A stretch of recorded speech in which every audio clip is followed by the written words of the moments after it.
And as soon as you understand think, feel, and do, you should be listening for these words when you're talking to people.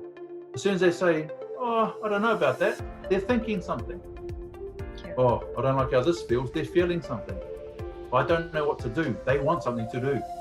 We have the pleasure of welcoming Dion Jensen today to our interview series. I'm Sumita Mariam from the peopleHum team. Before we begin, just a quick introduction of peopleHum.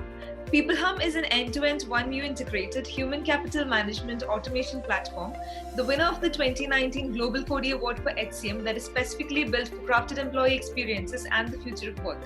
We run the peopleHum blog and video channel, which receives upwards of 200,000 visitors a year, and publish around 2 interviews with well-known names globally every month. And now for our guest, Dion Jensen is a professional speaker, corporate consultant, and corporate trainer. He is known to provide human solutions for corporates who are struggling with crisis leadership, mental health, engagement, or productivity. He is a human strategist and the right person to approach for all things people-centric. Dion is this decade's first Goldcast speaker, featuring alongside names such as Oprah Winfrey, Denzel Washington, and J.K. Rowling, with his speech "Make Peace with the Mirror" being seen by over 1 million people. We are happy to have someone of his stature join us on our interview series today. Welcome, Dion. We're thrilled to have you. Thank you very much, and congratulations on your award. Thank you. So, moving on to our first question, a little bit about yourself. Can you tell us a little bit about your journey and, what brought you to being a human strategist? Yeah, absolutely. Look, every situation that we deal with in our life, we're dealing with people. So everyone likes to try and niche market themselves and give them a branding name and everything else. But I like dealing with people. And so I started in the military. So I was born into a military family. And through the military process of training, we learn how to deal with any situation. And it's always under the environment of fear. So we're comfortable in fear, we're comfortable in crisis. What that teaches you is to remove emotion. So you look at a situation, you remove emotion, and you just look at the problem, and then you just fix it. Mm-hmm. Fear ends up being fuel. Any other negative emotion is just fuel. Pain is fuel. Fear is fuel. Uncertainty is fuel. Doubt is fuel. It all helps. So we remove all the emotion, and it's just math. If this is the problem, go the other way. If this is a problem and we have to go through it, we go through it. And there's one question that's never asked in the military. Is this capable of being done? So for all the leaders and managers and corporate trainers and people watching this that are problem solvers, one of the first questions you ask is this capable of being done? And if not, let's look at doing something else. In the military, you don't have that luxury. So from here, your mission is to help people that are terrified of COVID. So we don't think, can we actually do this? We just assume we're going to figure out a way to do it. So we get given impossible tasks that you can't actually do. You're not supposed to be able to do them. And we always do them because we don't know that it's an impossible task. And so that's the military training I had. But then when I went into the police force, everything is emotional. People are beating each other up, stabbing each other, car chases, knives, guns, drugs, the whole lot just amplifies emotion. Yeah. So I've gone from a situation of remove the emotion, deal with the mechanics, to a fully emotional environment where your number one skill is communication. In the military, your number one skill is strategy with no emotion and cause fear in the other person so they stay away from you or you kill them. In the police, you have to communicate with someone and de-escalate that using your words.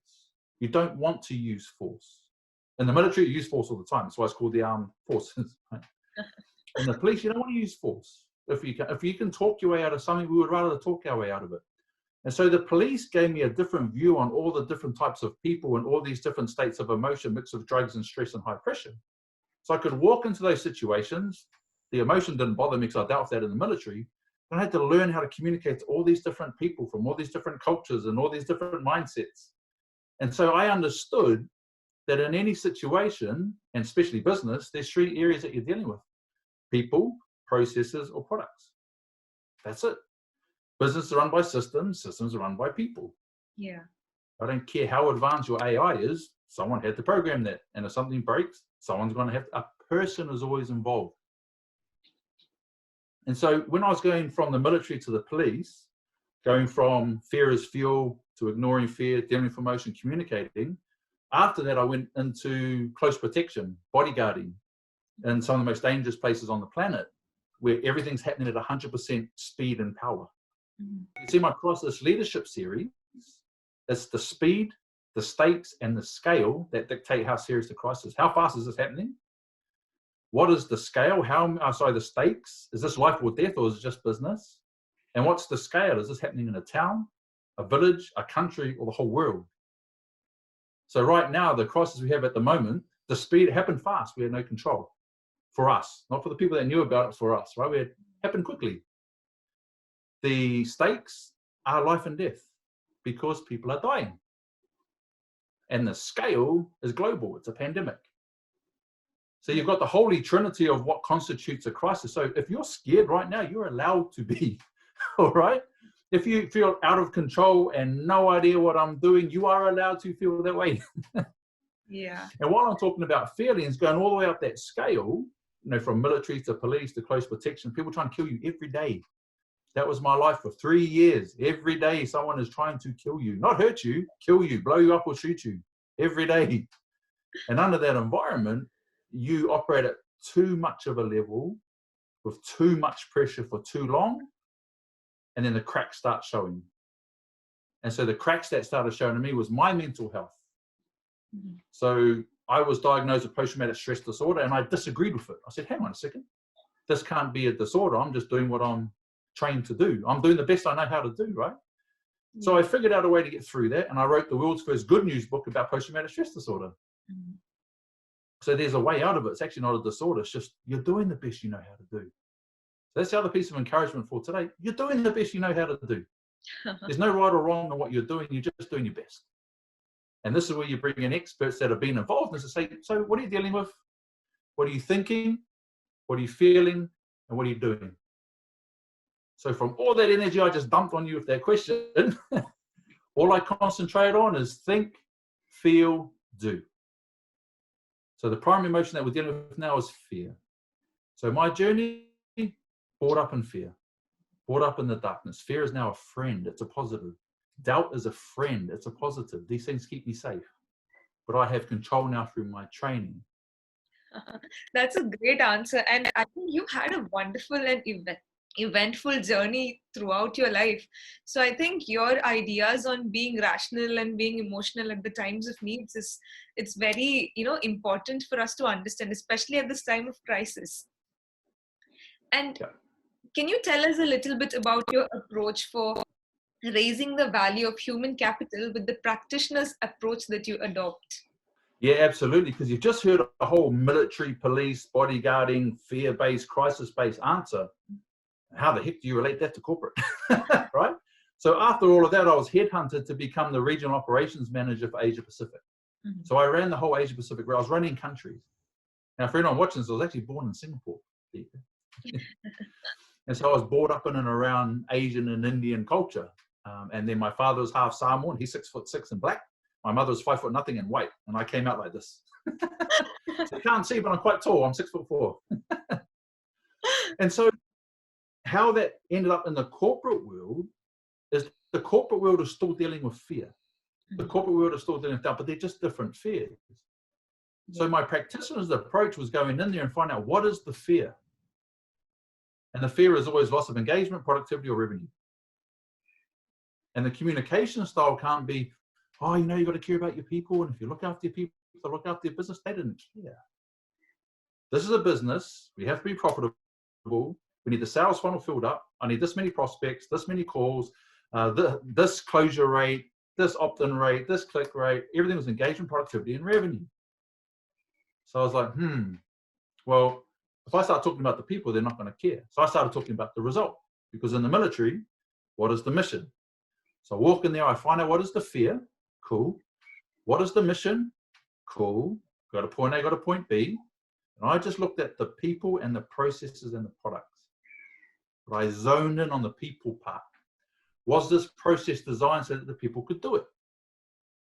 Is it the right people that match the process for your product? And I just started with the people-centric focus. So I had to raise the value of human capital. I had to make people really important, but I couldn't do it from an emotional point of view. So military, no emotion, full process.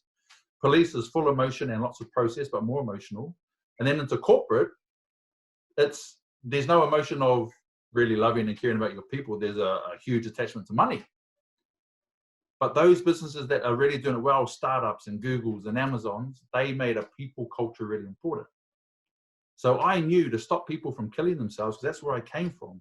Veteran support, suicidal soldiers, suicidal rape victims. I was dealing with people with trauma. Mm-hmm. And you know what? All these people are at work. All of these people in the workplace, the people you're sitting next to are dealing with stuff at home.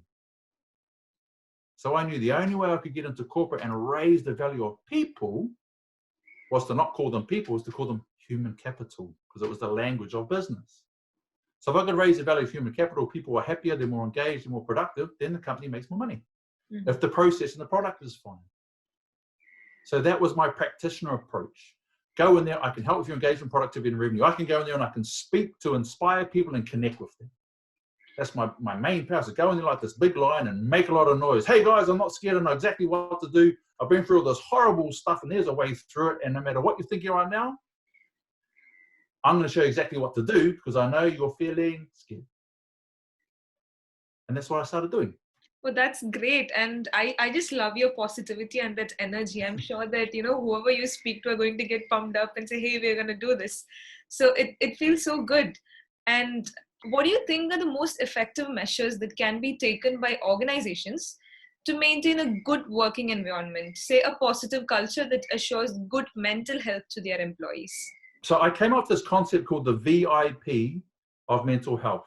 Mm-hmm. Value, identity, and purpose. If you can keep those three areas strong, people have strong mental health, right? But the value side of that triangle is critical. You will get, talking to you, the only person I can see. So I'm talking to you, Samantha. What makes you feel the most valuable?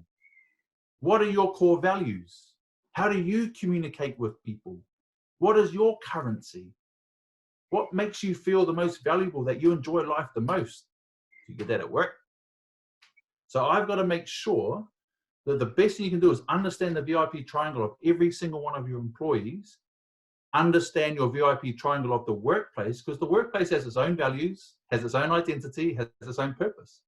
Every business department has its own value, has its own identity, has its own purpose. Yeah. So if you can match the VIP triangle of the person to the VIP triangle of the business and put those together, and people are getting all of their value at work for their identity of being at work and the purpose of doing their job at work, everything will match. That's the people side. And then your processes have to wrap boundaries, and this is a real interesting one, and accountability. So I do a lot of talking on corporate bullying, right? A lot of people talk about corporate bullying. But I've managed Asia Pacific. If I see that your KPIs are dipping, we're going to have a conversation, and then you got work to do. Performance management is not bullying, all right? So I look after the people, understand the business culture, put it together, remap it if I need to, go in there and train if I need to, or just leave them a strategy. But understanding what gives your people the most value, understanding in your business where you get the most value, and matching those is the most important thing that you can do. And within that structure, it's the manner in which you match core values, the manner in which you communicate, and where the currencies match. That's my advice anyway. And it works for me. I mean, if you came to work and you felt the most valuable and the happiest when you're at work, when you want to go to work. Well, I love that concept of matching the VIP of the workplace of yours and, just enjoying what you're doing. And while we're talking about performance management, just a quick question for you. So what is your opinion on, critical performance feedback? Oh, yes. People do this really terribly, don't they? It's almost like an interrogation. You feel like you're in trouble. You feel like the school kid going to the principal's office. And this question to me it just makes no sense to me. It's just, why is this such a big deal? It's because we're making it a big deal. Yeah. If you have a relationship with you and I, if I was your manager, I'd go, hi, Samantha, we're going to sit down and make sure that you're happy in your job. And because I know if you're happy in your job, we're going to do good. That's all we're doing, having a conversation. But there's a difference between a conversation and interrogation. I learned this in the police. If I spoke to someone as a police officer, guess what? He would talk to me. As soon as I pulled out my notebook and my pen, what do you think happened? They stop talking to me because it's gone from a conversation to an interview. Yeah. And then as you get into the interview, it becomes an interrogation. That's what it feels like. Think, feel, do. So if you think that you're in trouble, or it feels like an interrogation, what are you going to do? Are you going to be honest? No. Is it going to activate more fear? Yes. So my advice, it's a conversation. And these questions only get asked by people in organizations where there's not a good organizational culture. Yeah. Because why should you fear going to have a performance appraisal meeting or a performance management meeting if you're within a good corporate culture? There should be no fear there at all. Hi, Dion, it's your turn to have a look at your KPIs. No worries, boss, I'll be there in 5 minutes. Walking there for coffee. Hey, boss, how am I doing? Yeah, doing pretty good. A couple of things you need to work on. Ooh, which ones are those? Oh, man, sorry, let the team down. How can I help with? I don't know how to do that, boss. Sweet, go talk to the training manager. We'll wrap this around you. You'll be good to go. So we've got a relationship. We've got a good culture. It's so hard sitting down in this interview. I'm used to standing up and talking. I think I can see that because you're so energized and I like the energy. Thank you for that. And you're welcome. Another question I would like to ask with respect to leadership itself. So do you think there is something as too much recognition? How can you draw that line to not recognize too much that your employee starts underperforming? Yeah, okay, that's a good question. Because now we're dealing with, and notice the switch. So I'm going into leader mode here. Before alleviating fear and emotion, we're happy we have this relationship. Now we're going to look at, hang on a second, there's got to be rewards for effort, right? So we have to have recognition rewards for effort, but that has to be planned. You should not get a reward for doing your job. Getting paid is your reward for doing your job. When my employees turn up and they do what they're supposed to do, they get paid. I make that a fun and a happy environment for people to work in, but if you're turning up and you're doing what's expected of you, then great. Yeah. Recognition is for when you go over and above. Recognition is when someone steps outside of what's comfortable for them and makes an effort for their team and for the company. That's what you want to reward. You don't want to reward people for doing their job, otherwise everyone expects to get rewarded for doing their job. Are we going to give everyone a medal for showing up at work on time? Congratulations, you're all here at 9 o'clock in the morning, there's a $100 bonus. That will make sure that everyone turns up at 9 o'clock the next morning. The moment you don't pay them, like, well, there's no point turning up at 9 o'clock. Yeah. Over and above for recognition. Oh, that's a beautiful concept. I really like it. And what advice would you like to give organizations who are struggling with employee engagement? I mean, we already went through the process of having an emotional attachment and matching the VIPs, but how can organizations actually implement strategies so that their employees are happy and every morning they jump out of bed saying, hey, I want to work? What can organizations do about it? All right, here's a really far out idea. Why don't you ask your employees? Yeah. It sounds so simple, right? So I was giving a speech to a big company in Auckland in New Zealand, right? And someone asked me that question from the audience, one of the leaders. And I turned to the rest of the room and I said, who here has got an idea that would make you feel engaged if you came to work? Boom. All the hands go up. What would you do? I'd like a table tennis table. What would you do? It'd be nice to have a coffee machine. What would you do? It'd be nice to have a big screen because mine are too small. What would you, that's that asking the conversation versus putting out a company survey, telling the team leaders to fill this out. We've gone from a conversation to an interview to an interrogation. Ask the people that it's going to affect. If you know that your engagement is down, and here's a really important statistic. If you take the percentage of your staff that are disengaged, like the staff that are in the toilet on Facebook, all right, come on, you do it, all right, I'm talking to the other people on the camera. If you take the percentage of your staff that are disengaged and you multiply that by your yearly payroll, that is your yearly loss in dollars. It's a lot of money. So for those watching this thinking, oh, this guy's just all wishy-washy trying to be everyone's best friend, I increase sales by 30% in my region because I understand this stuff. And I understand if my staff are disengaged, you are losing a fortune. Yeah. And in Australia, they lose $6 billion a year. Oh. A year, billion with a B. The combination of companies that prioritize productivity over employee well-being. Engagement, productivity, revenue. Engagement comes before product. You're not even going to get to productivity if they're not engaged. Yeah. That makes a lot of sense. And I think it's going to be an absolute eye opener for a lot of our audience. Yeah. So, what would you say are the most important characteristics that a leader should exhibit, besides confidence? What do you believe is the new normal in this pandemic crisis? And what is it going to be after, once the pandemic is over? Safety. Safety. The leader has to be the safe place to come to for anything. You should never be afraid of your leaders. So yeah, I'm a confident guy. So in the middle of crisis, I am that rock in the river, and I know what to think, I know what to feel, I know what to do. And people will follow me in crisis. Once crisis is finished, if I've been too strong and I've been too confident, people aren't going to feel safe enough to come to me if it's something less than crisis. They don't want to bother me because it's not that important. So afterwards, I'm going to do a huge debrief with my people. I mean, that was scary. That rocked our whole world. Post-traumatic stress disorder. Post means afterwards. Trauma. People have been exposed to things that would amount to trauma during this they've never dealt with before. Yeah. Afterwards is going to be more important than during. So we're at phase 3.5 today, 5 more days of the first 30 days of my crisis leadership posting that I've been putting out there. Then I'm going into post-crisis. Get around your people now. Get around them. You have to be that safe space as a leader. Rock my world. I had to manage my kids at home, do these Zoom interviews, all this sort of stuff, and I'm the boss. I'm the leader. It's got to be triply hard for you guys. There's uncertainty, there's pay, there's families, there's lockdown. So now that the main crisis is out of the way, damage control. Come to me with anything. If your grandmother's wheelchair, one wheel has fallen off, come to me. Anything that's terrified you, come to me. Put EAP on standby. Get your psychs and counsellors on standby. Get ready to do the post side of things. Safety. Confidence in crisis, safety afterwards. People have to feel safe to come and talk to you. Dion, that rocked me. All right, what's going on? And help them. That's wonderful. I mean, that human approach to things, that's great. So, Dion, just to wrap up the interview, if you have any important sound bites that you would like to leave our audience. 100%.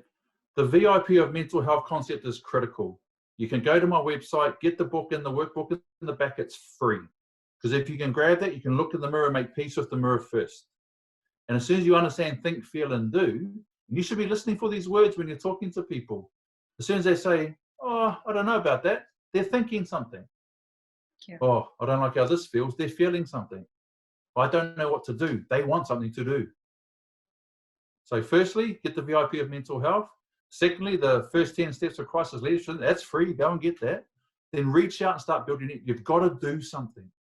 What is really, really difficult is when you're sitting here not knowing what's going on out there and everything's spinning around and you're just getting your whole life plan from this thing.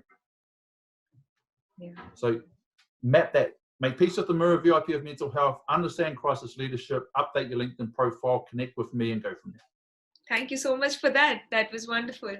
And Dion, I had a very enriching experience talking with you for the past half an hour. It was amazing. And it's morning in India here, and I have never had such a refreshing start. So this is this was a very refreshing experience for me, a very enriching experience for me. And I'm sure our audience is going to learn a lot from this interview because you had all the positivity that we need at this time of crisis. So thank you for that, and have a healthy and safe time ahead of you. You're very welcome. That's a very important point, because if all you're doing is watching all these COVID updates, you're going to think the world's all doom and gloom. Get in there and watch the motivational videos. I've got motivational videos there. I listen to Les Brown. I listen to Simon Sinek. I listen to Tony Robbins. I watch Goldcast videos. I do all of these things. Start your day with that motivation. Thank you so much for that. And thank you very much for the invitation. Have a great Enjoy your day. Bye-bye.